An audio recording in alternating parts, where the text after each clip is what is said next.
Dr. Frasier Crane, Dr. Phil. What are they? TV doctors. One quite more sinister than the other. One that's supposed to be rebooted in 2022 and Frasier was a show that aired on NBC from September 1993 to May 2004, spanning 11 seasons. Now, I plan on making a whole video on the series as a whole at some point in the future. I've been saying that since 2018, God, okay? But there is one particular episode I want to talk about. Season 10, Episode 21's The Devil and Dr. Phil, airing on April 29th, 2003. At the time, Dr. Phil was only about a year into his own self-named show after for years being a guest on the Oprah Winfrey Show. However, at the time this Frasier episode was being developed and eventually aired, he was technically licensed to practice psychology in the state of Texas. However, I'm not here to delve into the wide open bullshit that is Dr. Phil. There is already plenty of videos out like that. This is just about Frasier. So let's dive in.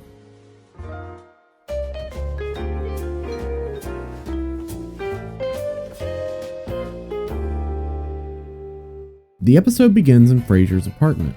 Martin comes in and appears to be exhausted after working his late night shift at the security firm he works at.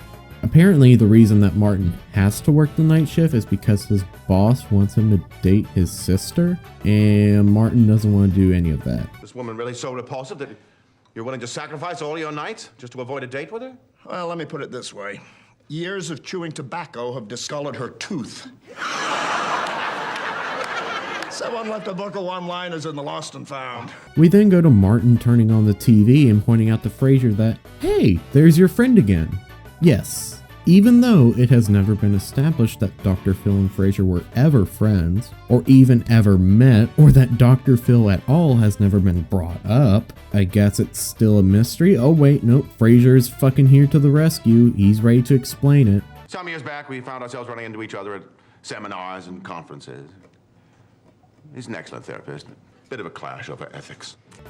Maybe I'm just overthinking it. I mean, I'm writing this at like 3 a.m. on some day of the week.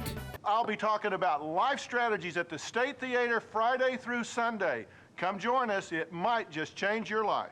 I like how in this scene it's just obvious that Frasier's jealous of Phil's success as a celebrity doctor, of course rebutting Martin's response. There's a doctor. For years, Frasier had always thought of himself as more famous than he actually is. For example, in this episode. It's something that fits his character. Frasier then goes on to say that he and Phil had a clash over Phil's ethics, then going on to say that he bilked Frasier out of $200 in a card game. Again, this is another Frasier characteristic. It makes sense for Frasier to be tightly wound up over something as simple as losing $200 in a card game, and something he has probably overanalyzed over and over again. We then go to Cafe Nervosa. Frasier is having coffee with Roz, and the scene begins with Roz talking to Frasier and Dr. Phil's brought up after Daphne told Roz about the relationship between Frasier and Dr. Phil. She asked if he could get her tickets backstage. He refutes, saying that he can't. Roz responds by saying Frasier is jealous. He refutes by saying that he isn't jealous, and the man happens to owe him $200. I'm certainly not jealous. The man happens to owe me $200. Eventually, Frasier softens and agrees to get Roz backstage passes. That's just glorious. We then transition into the backstage area for Dr. Phil's event. Roz, please. At least attempt to be cool. Phil! Well, Frasier Crane, is that you? Phil comes over and recognizes Frasier. They initiate the ordinary, I haven't seen you in decades talk. Well, and how's Lilith? Well, we've been divorced now for 10 years. But then, a dark looming cloud begins to form. Someone's in the shadows. Oh, it's just BB. Oh yeah, that's Frasier's old agent. BB then begins to brag about how good Dr. Phil is as a client. Roz is so enamored that she has the same agent as Dr. Phil, and curveball, she was dropped. After having a conversation with BB, Frasier begins to have second thoughts on if he made the right decision to switch agents after seeing how well she's done with Dr. Phil. In the season 9 episode 10 episode Junior Agent, Frasier leaves BB after being pawned off to her aptly named Junior Agent, so that she could focus her new attention on a new client named Dr. Zach. BB just coincidentally drops by to bring Frasier an old box of, quote, Frasier strategy memos. They then sit down, have a little chat, and BB says what Frasier has been thinking this whole time. Frasier, have you ever wondered what it would be like if I could apply what I've learned to you? Yes, I have. Then, whatever the hell this is happens. She then tells Frasier to meet her at a hotel that night for dinner. Nothing inconspicuous there. We return to Cafe Nervosa, where Frasier discusses a theory on why BB would want to have sex with Frasier, as quite obviously implied in the previous segment. After Frasier discusses his ego-boosting theory, there is a pretty humorous scene that is adding on to the B story this episode. So this is where you've been going, and with this tramp from water aerobics. Who are you? I'm his wife. You're married? I can explain. Don't bother, you worm. You promised that was it the last time. Yikes. Frasier, of course, keeps his promise and visits BB in her hotel room, where just coincidentally, there is a choir championship and they just happen to practice at all hours. Is it Madrigal madness already? I had no idea it was this close to Whitsun. BB invites Frasier to enjoy a glass of champagne. Oh my god, Frasier, watch out! There's a conveniently placed cyanide capsule that can be easily dropped into your glass of champagne. Whew. Anywho, Frasier brings up the question of, will you bring me back as a client? And I have to say there's almost nothing I'd enjoy more. Wonderful. But first, let's talk about what I'd enjoy more. At this moment in time, Frasier is bargaining with himself on how he would get his beloved, quote, successful, agent back, realizing that it may not be worth it. He is realizing that BB is about to BDSM the ever-living shit out of him. And also realizing that he himself is not that big into that kinky fucking mess, he tries to escape. Eventually, Frasier begins to let his guard down.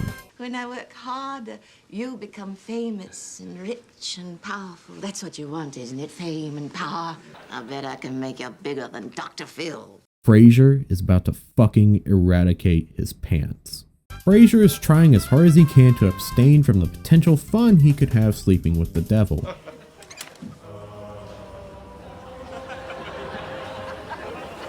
Baby!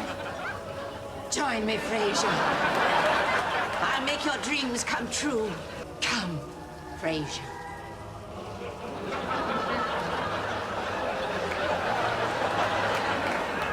Well, I guess that's the series finale of Frasier. Can't!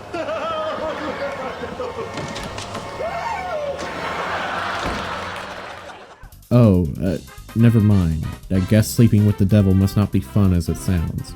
Even if you are getting a so-called super agent who's self-proclaimed that they made Dr. Phil big, the next minute or so is spent with Martin just having an absolute blast during his night shift. And it's pretty amusing in of itself, especially seeing how things end. So, what time you want me to pick up your sister? Boom, back to Nervosa. Frasier questions why BB isn't back in LA with Phil and basically made a, quote, difficult decision to pick Frasier over Dr. Phil.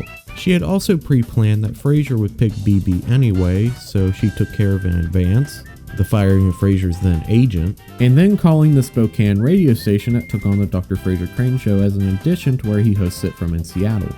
She said that the terms of his deal there were, quote, worse than abysmal, and they wouldn't negotiate for more money. After that whole ordeal, Frasier leaves with the biggest amount of confidence and ego out of anyone in that whole entire cafe. Big picture. The future is firmly in front of me. Isn't the future always in front of you? Yes, but not firmly. The last minute and a half of the episode then reveals that Dr. Phil was never a client of BB and was roped into it because of a gambling debt after losing some games of poker. We're square, darling, and maybe next time you gamble with BB, you'll pay your debts with cash. The problem is my wife looks at the bank statements, and if she knew I was losing money playing cards, she would kill me. It seems like the type of thing BB would do. Oh look, it's the old man again! Still cheating on his wife? You can't keep getting away with it! Anyway, that's the entire episode from the perspective of someone with a confusing opinion. What do I think of this episode? Well, in my opinion, it's a bit of a silly episode of sorts. It just feels like a Frasier episode. Gee, I wonder why. But it sort of feels like a perfect situation of timing in sorts. What do I mean by that? Well, Dr. Phil was slowly growing as a quote, TV psychiatrist. They probably saw an opportunity to promote Dr. Phil and incorporate him into a plot where Frasier's jealous of his success and gets back with his old agent. Or it was most likely because at the time, the Dr. Phil show had aired on NBC and was even filmed on the Paramount Studios lot, the same lot that was used to film Frasier. I mean, with an episode titled like The Devil and Dr. Phil, he's only in like 3 scenes, and then again, the episode mainly takes place at either Cafe Nervosa or maybe Frasier's apartment or BB's hotel room. It is what it is.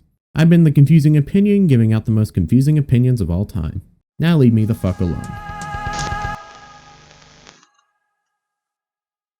Cole Phelps, badge 1247.